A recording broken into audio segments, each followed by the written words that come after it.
പരിശുദ്ധ അമ്മയുടെ വിമല ഹൃദയത്തിലേക്ക് നമ്മളെ പ്രതിഷ്ഠിച്ച് പ്രാർത്ഥിക്കുവാൻ ഒരുങ്ങുന്ന ദിനങ്ങൾ ഇന്നിതാ 10ാം ദിനത്തിലേക്ക് നമ്മൾ പ്രവേശിക്കുകയാണ്. പരിശുദ്ധ അമ്മ മാതാവേ, ഞങ്ങളുടെ ഓരോരുത്തരെയും ജീവിതങ്ങളെ വിശുദ്ധീകരിക്കുവാൻ അമ്മ ഞങ്ങളുടെ കൂടെ ഉണ്ടാകണമേ എന്ന് നമുക്ക് പ്രത്യേകമായിട്ട് പ്രാർത്ഥിക്കാം. ഇന്ന് പരിശുദ്ധ അമ്മ നമ്മളെ പഠിപ്പിക്കുന്ന തമ്പുരാൻ്റെ വലിയൊരു കൃപയുടെ വചനം ഇതാണ്. യെശയ്യാ പ്രവചനം 40-ാം അധ്യായം 29-ാം തിരുവചനം. നമുക്ക് എഴുതി വയ്ക്കാം. വചനം എല്ലാ ദിവസവും എഴുതുന്നുണ്ടല്ലോ. എല്ലാ ദിവസവും നമ്മൾ വചനം എഴുതണം. ഓരോ ദിവസം വചനം പഠിക്കണം, ജപമാല ചൊല്ലി പ്രാർത്ഥിക്കണം. സാധിക്കുന്ന ഒരു നന്മയുടെ പ്രവൃത്തി നമ്മൾ ചെയ്യണം. അങ്ങനെയാണ് നമ്മൾ വിമല ഹൃദയ പ്രതിഷ്ഠയ്ക്കായിട്ട് ഒരുങ്ങിക്കൊണ്ടിരിക്കുന്നത്. ഇന്ന് നമുക്ക് പഠിക്കാനായി കർത്താവ് നൽകുന്ന വചനം യെശയ്യാ പ്രവചനം 40:29. തളർന്നവന് അവിടുന്ന് ബലം നൽകുന്നു, ദുർബലന് ശക്തി പകരുകയും ചെയ്യുന്നു. തളർന്നവന് ജീവിതത്തിൽ പല മേഖലകളിൽ പരാജയത്തിലൂടെ തളർച്ചയിലൂടെ കടന്നു പോകുന്ന ഒരു വ്യക്തിയാണോ നീ? ഇതാ നിന്റെ ഉദ്യമങ്ങൾ പരാജയപ്പെട്ടിട്ടുണ്ടോ? ബിസിനസ് മേഖലയിൽ ഒരു തളർച്ച, കാർഷിക മേഖലയിൽ അഭിവൃദ്ധിയില്ല, മക്കളെ പഠന മേഖലകളിൽ ഒരു ഉത്സാഹമില്ല, പരാജയമാണ്, ജോലി തടസ്സങ്ങൾ, തളർച്ചയിലൂടെ തകർച്ചയിലൂടെ കടന്നു പോകുന്ന ജീവിതത്തിൽ തകർച്ചയിലൂടെ കടന്നു പോകുമ്പോൾ കർത്താവ് പറയുകയാണ്, തളർന്നവന് അവിടുന്ന് ബലം നൽകും. നിന്റെ ഭാരം ദൈവത്തെ ഏൽപ്പിക്കുക, കർത്താവിനെ ഏൽപ്പിക്കുക, അവിടുന്ന് താങ്ങിക്കൊള്ളും. പരിശുദ്ധ അമ്മ ഇതാ അസ്വസ്ഥമായിരുന്ന തകർച്ചയിലേക്ക് പോകുന്ന ഒരു കുടുംബം, ആ കുടുംബത്തിലേക്ക് കടന്നു ചെന്ന് അമ്മ ഇതാ കുടുംബത്തിനു വേണ്ടി ഈശോയുടെ സന്നിധിയിൽ മാധ്യസ്ഥം അപേക്ഷിക്കുക. നിന്റെ ജീവിതത്തിൽ ഒരു തകർച്ചയുണ്ടോ, ഒരു തളർച്ചയുണ്ടോ, ഒരു പരാജയമുണ്ടോ? ഇതാ പരിശുദ്ധ അമ്മയുടെ മാധ്യസ്ഥം തേടി അങ്ങ് പ്രാർത്ഥിച്ചോ. അമ്മ പറഞ്ഞാൽ ഈശോ നിരസിക്കുകയില്ല. സമയമായിട്ടില്ല എന്നിട്ട് പോലും പരിശുദ്ധ അമ്മ പറഞ്ഞപ്പോൾ ഈശോ ആ ഭവനത്തിൽ അത്ഭുതം പ്രവർത്തിച്ചു. അതുപോലെ ഇതാ കർത്താവിൽ നീ ശരണപ്പെട്ടാൽ, പരിശുദ്ധ അമ്മയുടെ മാധ്യസ്ഥം തേടിയാൽ, നീ ഇപ്പോൾ കടന്നു പോകുന്ന നിന്റെ ജീവിതത്തിൻ്റെ തകർച്ചകളിൽ, പരാജയങ്ങളിൽ, തിക്താനുഭവങ്ങളിൽ ഇതാ ഒരു പുത്തൻ വഴി, ഒരു പുതിയ ഉയർത്തെഴുന്നേൽപ്പ് നിന്റെ ജീവിതത്തിൽ സാധ്യമാകും. നമ്മുടെ പ്രതീക്ഷകളെ അതിലംഘിക്കുന്ന ദൈവത്തിൻ്റെ ശക്തമായ ഇടപെടൽ പരിശുദ്ധ അമ്മയുടെ മാധ്യസ്ഥത്തിലൂടെ ദർശിക്കുവാനായിട്ട് നമുക്ക് എല്ലാവർക്കും സാധിക്കട്ടെ എന്ന് ഒത്തിരി സ്നേഹത്തോടെ പ്രാർത്ഥിക്കുന്നു. ഈ ഒരു നിയോഗത്തിന് വേണ്ടി ദിവികാരുടെ സന്നിധിയിൽ നമുക്കൊന്ന് ചേർന്നണയാം. ഇന്നത്തെ എല്ലാ ജീവിതോദ്യമ മേഖലകളെയും ദിവ്യകാരുണ്യ സന്നിധിയിലേക്ക് നമുക്ക് ചേർത്ത് വെച്ച ഭക്തിയോടെ ഈശോയുടെ സന്നിധിയിൽ കരങ്ങൾ കൂപ്പി നമുക്കായിരിക്കാം.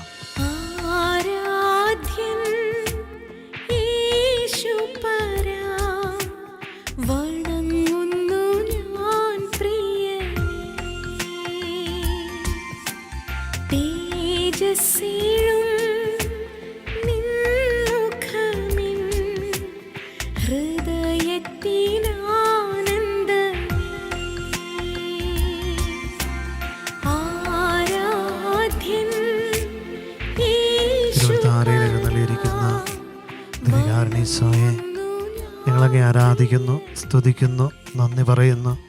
കരങ്ങൾ കൂപ്പി ഭക്തിയോടെ ഈശോയുടെ ദിവ്യകാരുണ്യ സന്നിധിയിൽ നമുക്കായിരിക്കാം. പ്രത്യേകിച്ച് നമ്മുടെ ഇന്നത്തെ ദിവസത്തെ എല്ലാ ജീവിത മേഖലകളെയും, പ്രാർത്ഥനകളെ, നിയോഗങ്ങളെ ഈശോയുടെ സന്നിധിയിലേക്ക് നമുക്ക് ചേർത്ത് വയ്ക്കാം. ഈ ആത്മീയ ശുശ്രൂഷയുടെ പ്രാർത്ഥന ചോദിച്ച എല്ലാവരുടെ നിയോഗങ്ങൾ ഇതാ ചേർത്ത് വയ്ക്കുന്നു. പ്രത്യേകമായിട്ട് ഈ നിയോഗങ്ങൾ മധ്യസ്ഥ പ്രാർത്ഥന ഗ്രൂപ്പുകളിൽ പ്രാർത്ഥിക്കുന്നുണ്ട്. ഈശോയുടെ വലിയ കൃപയും അനുഗ്രഹവും എല്ലാവരിലേക്കും ദിവ്യകാരുണ്യ ഈശോയെ പകർന്നു നൽകണമേ എന്ന് വളരെ പ്രത്യേകമായിട്ട് ഞങ്ങൾ പ്രാർത്ഥിക്കുന്ന നിയോഗം ഇതാ. ഞങ്ങളുടെ തകർച്ചകളിൽ താങ്ങായിട്ട് ദൈവമേ നീ കൂടെ ഉണ്ടാകണമേ. സങ്കീർത്തനം 46-1 തിരുവചനം, ദൈവമാണ് നമ്മുടെ അഭയവും ശക്തിയും, കഷ്ടതകളിൽ അവിടുന്ന് സുനിശ്ചിതമായ തുണയാണ്. കർത്താവേ, ഞങ്ങളുടെ ചില സങ്കടങ്ങളുടെ, പരാജയങ്ങളുടെ, വേദനകളുടെ അവസ്ഥകളിലൂടെ കടന്നു പോകുമ്പോൾ ഈശോയെ നീ നൽകുന്ന ഒരു ആശ്വാസം, അത് ഞങ്ങൾക്ക് വലിയൊരു കരുത്താ, ശക്തിയാ. തളർന്നവൻ അവിടുന്ന് ബലം നൽകുന്നു. ഇതാ മുറിവേറ്റവനെ അവിടുന്ന് ചേർത്ത് പിടിക്കുന്നു, സൗഖ്യപ്പെടുത്തുന്നു. കർത്താവേ, ഞങ്ങളുടെ ജീവിതത്തിൻ്റെ തകർച്ചയുടെ മേഖലകൾ, ഒത്തിരി പ്രാവശ്യം പല കാര്യങ്ങൾ ചെയ്തിട്ടും വീണ്ടും വീണ്ടും പരാജയങ്ങൾ, തകർച്ചകൾ, ഈ മേഖലകളെയൊക്കെ ദിവ്യകാരുണ്യ ഈശോ നിൻ്റെ സന്നിധിയിലേക്ക് ചേർത്ത് വയ്ക്കുകയാണ്.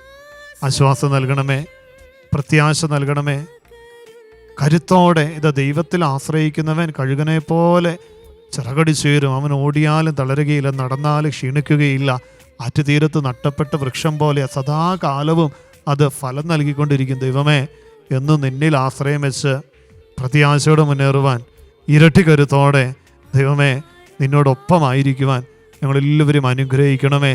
നമ്മുടെ തകർച്ചകളെ, പരാജയങ്ങളെല്ലാം ദിവികാരുണ്യ സന്നിധിയിലേക്ക് നമുക്ക് ചേർത്ത് വയ്ക്കാം. നമ്മുടെ ജീവിതത്തിൻ്റെ പരാജയങ്ങളിൽ പുതുജീവൻ നൽകുവാൻ കരുത്തുള്ളവൻ, മരണത്തിനെ പരാജയപ്പെടുത്തി ജീവനിലേക്ക് കടന്നു വന്ന ദിവികാരുണ്യ ഈശോ ഇതാ ഈ അൾത്താരയിൽ. ഈശോയെ, ഞങ്ങളുടെ തകർച്ചകളെ, കുറവുകളെ, പരാജയങ്ങളെ കൃപകളാക്കി, അനുഗ്രഹങ്ങളാക്കി രൂപാന്തരപ്പെടുത്തണമേ. നമ്മുടെ എല്ലാ നിയോഗങ്ങളെയും നമുക്ക് ഓർക്കാം. ഇന്നത്തെ ജീവിതത്തിൽ, ഉദ്യമ മേഖലകളിൽ, ജോലി മേഖലകളിൽ, പഠന മേഖലകളിലെല്ലാം ദൈവത്തിൻ്റെ ഒരു ശക്തിപ്പെടുത്തുന്ന സാന്നിധ്യം നമ്മുടെ കൂടെ ഉണ്ടാകട്ടെ. ആ ഒരു കൃപയോടെ ഈശോയെ ഞങ്ങളെ നയിക്കണമേ എന്ന് പ്രാർത്ഥിച്ച് ദിവികാരുണ്യ ഈശോയുടെ കൃപ തെളുമ്പുന്ന ആശീർവാദം നമുക്ക് ഭക്തിപൂർവ്വം സ്വീകരിക്കാം.